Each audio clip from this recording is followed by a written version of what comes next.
Hello, my name is Jenna Tulin, and my topic is called Speech to Text, Efficient but Faulty. Basically, to kind of sum up what my topic is about, basically, I'm talking about the invention of Siri, how this speech to text feature makes language a lot easier. It makes it a lot more efficient to text on a cellular device, but it also has its negative implications. And in order to kind of test this theory, in order to see this, we have to rely on things like the frames, the pragmatics, the power of speech and language overall, technological language terms, and of course, the role of race and what really plays into talking about race when you're using speech to text. So first, I want to preface that frames matter. Frames matter immensely when we're talking about speech to text. So with this topic, it is important to note that the frame matters. Depending on the frame that you are in, speech to text can seem efficient or it can prove to be faulty. I provided two examples here for you. So if you're using speech to text and you're drafting a really important message to a professional higher up, a brand new boss, it's probably not going to be the best option. And we'll discuss later the negative implications and how this works into all of that. But if you're simply just, sending a speech to text message to your best friend while you're driving, it probably seems like the most viable option. And I would say to go ahead and do that. And we'll talk about the positive implications of using speech to text and how that plays into that. Because frames are dynamic and they evolve, it could be becoming more acceptable to kind of pursue speech to text in a more professional or serious setting. But we're going to learn that at the same time, framing matters and it really can determine what kind of message you should be sending. So when using speech to text, it's very important to pay attention to these frames. And Ajar notes on these frames, he says people do things with words and what they do is to act. What he says about frames is that words and sentences can be rich points that inspire frames. So the way that we're using language in our cellular device can inspire the frame altogether. And that's important to take note of as well. So what about efficiency? What makes speech to text such an efficient feature when it comes to language? Well, first of all, it's completely hands-free.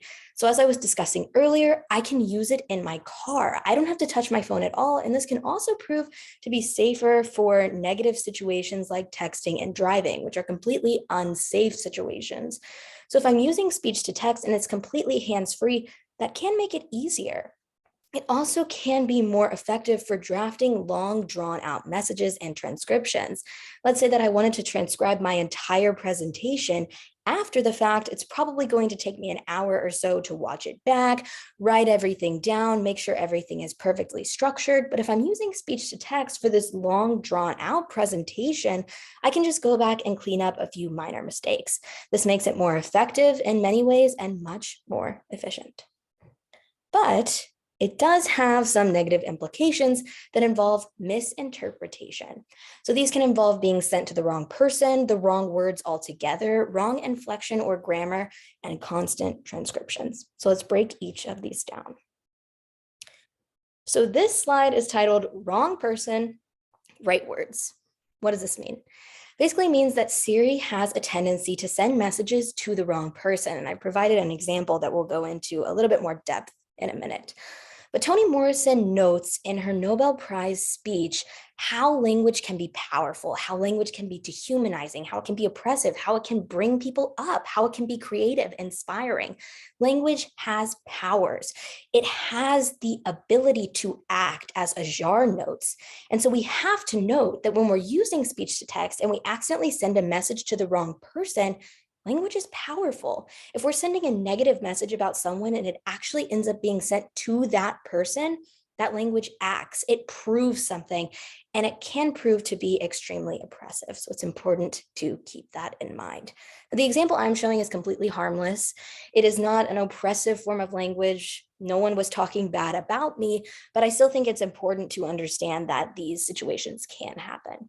So in this example, my mom's asking me simply what I want for dinner. I told her probably chicken, and she responded saying, Jenna wants chicken. And I said, you sent that to me. And later she told me, oh yeah, I was using speech to text. I meant to text your dad. And I said, hey, send Jenna wants chicken, and it's sent to me. So this obviously proves that speech to text has some faulty errors where it can accidentally send things to the wrong person. And if we're speaking out, this isn't going to happen. Now I have right person, wrong words. So what happens in this situation? Well, in this situation, this feature can completely miss words or change words. And this is where I want you to really pay attention that framing matters. It matters immensely in these situations because the framing can negatively impact the situation. Let's say that I was sending this exact text to someone who's a higher up, to someone who I'm trying to impress or prove that I'm very academically sound. And I send this. I'm driving, so I haven't been able to respond. Now, unfortunately, we've learned in this class that language is stereotyped. People can be considered more academic, more sophisticated by the way they utilize language, by the way they utilize grammar. And although that's an unfair kind of representation of how smart someone is or how intelligent someone carries themselves, it is a reality in our society. So it's important to note that depending on the frame, should you use speech to text? That's a really good question to ask yourself. And in this situation, I was simply sending the text to my boyfriend as I was driving, so it was not super serious. But framing really matters because speech to text has the ability to send the message to the right person, but completely botch the language. Now, let's talk about wrong inflection / grammar. This part is really, really important to note. I have a lot of bullet points here because this is one of the most important sections to cover. So speech to text does not accurately convey emotions, grammar, or inflection, and this can cause problems for the receiver. This is where pragmatics are going to really become an important thing to pay attention to because we were taught that pragmatics are the unconscious rule of language.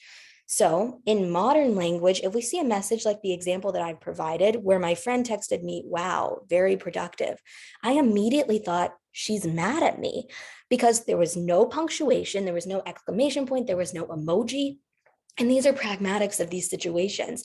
And speech to text does not have the ability to pick up on these pragmatics and accurately deliver them. So this can cause problems from the messenger to the receiver. Now, speech to text also has its limitations with other forms of inflection, and I'm talking today about AAVE. Rickford and Rickford have this quote that really explains what I'm getting at here. They say one of the most fascinating features of Black vocabulary is how sharply it can divide Blacks and whites. Now, the speech to text feature does not have the immense abilities to pick up on every type of language, on every different accent, on every different feature.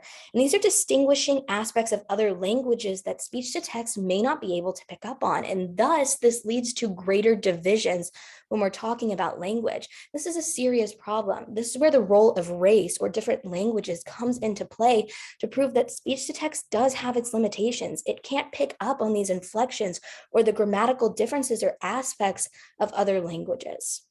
So in this sense, there are some negative implications that can take place with speech to text when it comes to race or other languages.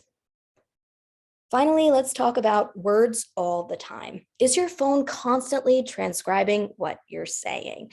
It definitely can be, and I have a perfect example here, but first I want to touch on what Ong explains about technology. Now, Ong taught us that technology is a craft. In this sense, this feature, speech to text, has been crafted to listen and transcribe. And those are its two main crafts. So it doesn't have the ability to be artificial, as Ong writes, like writing does. And what this means is writing has the sense to be after the fact. It has the sense to be drawn out, to be done perfectly, to be artificial in a sense. But speech to text can malfunction because it's not this type of technology that writing is. And this can be shown in this cryptic text that I got from my mom that I think is just hilarious. So she asked me if I wanted to go eat. I said, yeah. And then she said, in the elevator, going up to the second floor, and it's me, but it's not me. I was so confused. I was like, what happened? She had no idea what happened. And what I think what happened is that her phone was transcribing when she didn't even know it. And it might have picked up on a radio. It might have picked up on a TV show. And in this sense, this form of technology does not have the scope that the form of technology that actually writing out a message would have. So in this sense, it sent the message right away and didn't even understand that there was something wrong with this, that this message did not even make sense. So my concluding thoughts. Speech to text is definitely a powerful form of language that can be used for efficient purposes. However, it has its limitations. So to find a steady balance of when you should use speech to text, it's important to acknowledge the framing. The messenger must consider what the frame of the conversation is, what the pragmatics are, and of course, what the language is acting as. Is it oppressive? Is it inspiring? What frame are we in? And what are the unconscious rules associated with this conversation? This makes speech to text a rather complex yet incredible piece of modern cellular language technology. And I think it will only continue to evolve. And this will lead to more negative implications as well as more efficient ones.